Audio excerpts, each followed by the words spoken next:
acerca del protocolo de planeación para el monitoreo de ruido, presentado por Angie González, Lina López, Juan Camilo Ortiz y Adriana Rodríguez. Primero que todo hay que entender cómo se genera el ruido, y para esto se establece la diferencia entre sonido y ruido, entendiendo que el sonido es la vibración mecánica en las moléculas de un gas, de un líquido o de un sólido que se propagan en forma de ondas y el cual es percibido por el oído humano, mientras que el ruido es un sonido no deseado que produce daños tanto psicológicos como fisiológicos en el ser humano. Una vez entendido esto, hay que tener en cuenta que existen tres tipos de ruido. El primero es el continuo, el cual se presenta cuando el nivel de presión sonora es constante durante el periodo de tiempo de medición, como por ejemplo el ruido por un motor eléctrico. El segundo tipo de ruido es el intermitente, el cual produce caídas bruscas de forma discontinua y se vuelve a alcanzar el nivel superior en un lapso de tiempo determinado. Y por último se encuentra el ruido de impacto, el cual se caracteriza por una elevación brusca del ruido en un tiempo inferior a 35 milisegundos, como por ejemplo el arranque de un compresor o el impacto de un carro. Se debe tener en cuenta que el ruido presenta grandes diferencias a comparación de otros contaminantes, ya que este puede ser el contaminante más económico, a su vez es fácil de producir y necesita muy poca energía para ser emitido. Es complejo de medir y cuantificar y por último no deja residuos y aunque no tiene efecto acumulativo en el medio, sí tiene efecto acumulativo en la salud del ser humano. Ahora vamos a hablar acerca de la resolución 0627 del año 2006, por medio de la cual se establece la Norma Nacional de Emisión de Ruido y Ruido Ambiental. Hay que tener en cuenta que los principales temas de interés de la resolución son los niveles máximos permisibles de ruido ambiental, los cuales se encuentran en la parte derecha de la imagen del video. Por otro lado se encuentran los horarios de medición, los parámetros de medida, los equipos de medición con sus respectivos ajustes y por último los mapas de ruido. Con base a esto, la resolución establece que el ruido ambiental es un sonido exterior no deseado o nocivo generado por las actividades humanas, incluido el ruido emitido por los medios de transporte, el tráfico ferroviario y el aéreo. Una vez entendido esto y con base al área de influencia directa del proyecto, se establece que las principales fuentes de ruido son las vías de alto flujo vehicular que allí se encuentran, entre las cuales están la calle 80, la avenida Suba y la avenida 68. Para proceder a la medición es importante saber que el sonómetro es el principal equipo de medición requerido y el cual logra medir la presión sonora. Este está compuesto de un micrófono, amplificador, filtros de ponderación e indicador de medida, y el cual está destinado a la medida de niveles sonoros siguiendo unas determinadas especificaciones con base a la resolución. Es importante tener en cuenta que el sonómetro debe ser capaz de medir el nivel equivalente de presión sonora con ponderación frecuencial A, directa o indirecta, y debe ser de dos tipos, 1 o 2. Para el caso del proyecto se utilizará el sonómetro que se encuentre disponible en las instalaciones del Laboratorio de Ingeniería Ambiental y Sanitaria de la Universidad de La Salle. Para el procedimiento del monitoreo del ruido se establecen 5 pasos. El paso 1, que es la determinación de las áreas donde se harán las mediciones. El paso 2, se realizará una grilla o retícula de los sectores. En el paso 3 se establecerán las horas diurnas o nocturnas de medición.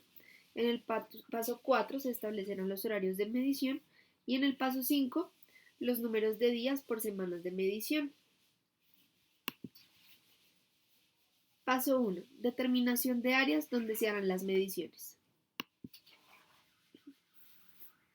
Para establecer los puntos de medición se debe realizar un estudio o evaluación previos donde se identifican las posibles zonas y sectores que posean problemas por contaminación ambiental del ruido o así no lo tengan, las cuales presenten alguna característica especial de interés en lo que respecta al ruido. Para esto se establecieron 5 puntos en el área de influencia directa del proyecto, los cuales se encuentran distribuidos de la siguiente manera. 3 puntos en la calle 80. Un punto en la calle 68 y otro en la avenida Suba. Paso 2. Grilla o retícula sobre los sectores. Para la realización de la grilla sobre cada una de las áreas seleccionadas, se establecen los usos permitidos del suelo y teniendo en cuenta esto, se hace una retícula tal como se muestra en la imagen. Es importante tener en cuenta que las áreas que presentan en este caso del proyecto grandes aglomeraciones de personas o fuentes de ruido, se sugiere una distancia de máximo 250 metros entre cada punto de la retícula. Paso 3.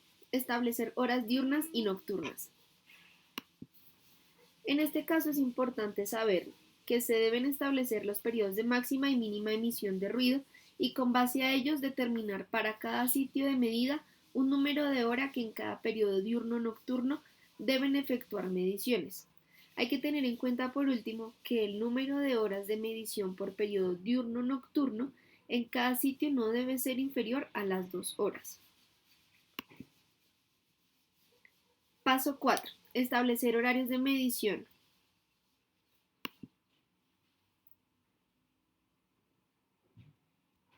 En cuanto a los horarios de medición y con base a la resolución, se establecen dos horarios, el horario diurno, el cual va de 7:01 de la mañana a 9 de la noche, y el horario nocturno, el cual va de 9:01 de la noche a 7 de la mañana. Paso 5. Establecer número de días por semana. Para esto es importante tener en cuenta que el número mínimo de días a la semana en los cuales se va a realizar las mediciones es de 2 días, el cual uno de ellos tendrá que ser el día domingo. Con base a la información anteriormente mencionada, se establecieron los siguientes horarios para el proyecto teniendo en cuenta los 5 puntos de muestreo de la siguiente manera. Se establecieron 2 días de muestreo distribuidos entre los días domingo, jueves y miércoles, para los cuales el punto 1, 2 y 3 se realizarán los días domingo y jueves, mientras por otro lado el punto 4 y 5 se realizará los días domingo y miércoles. Es importante destacar que las horas de muestreo en toda su totalidad se realizarán en el horario diurno, ya que se podría poner en peligro a los integrantes del grupo al usar equipos de alto valor económico si se realizan las mediciones en el horario nocturno. Una vez recopilados los datos de medición con su respectivo análisis, se procede a realizar los mapas de ruido. Por medio de los mapas de ruido se indica la superación del valor límite de decibeles en la zona, el número de personas afectadas y el número de viviendas expuestas a determinados valores del indicador del ruido. Se debe tener en cuenta que con base a los mapas de ruido se conoce la realidad del ruido ambiental en la población. Para esto se debe realizar 2 mapas, uno para el periodo diurno y uno para el periodo nocturno. Y por último, es de importante rescatar que los mapas permiten adoptar planes de acción en materia de contaminación. Muchas gracias.